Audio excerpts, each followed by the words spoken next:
Hello, I'm Stephen Watson, here with today's Tàijíquán Tip.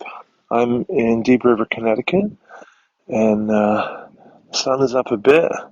The fog is rolling across. The river's low. You can see some mud banks and such. And I'm kind of considering here we're near the mouth of the Connecticut River, and of course the river is coming down from the north to the south. But the river does not always flow that way. The river will also flow south to north and be saltier, right, as the tide comes in and overwhelms the outflow of the river.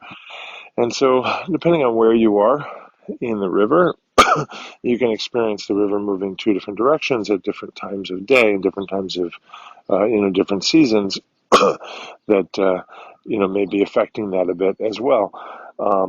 I imagine also ocean currents and snowpack runoff and so forth.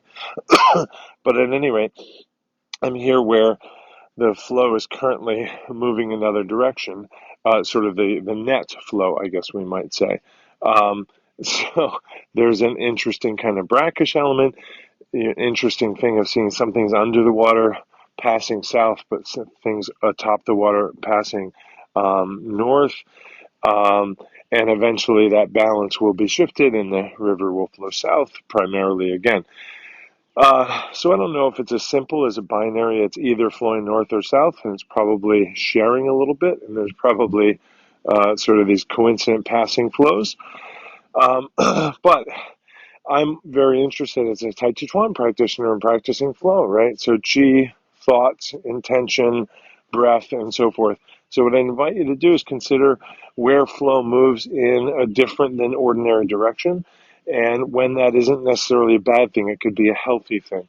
You might think that when your sewer backs up, that's a bad direction. That it shouldn't ever go that way. But maybe it needs to be backwashed when it's being cleaned or declogged or something like that. I don't know.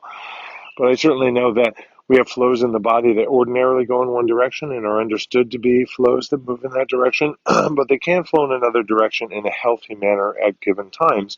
So I'd invite you to consider that during your practice this week or this day. Thank you. Thank you.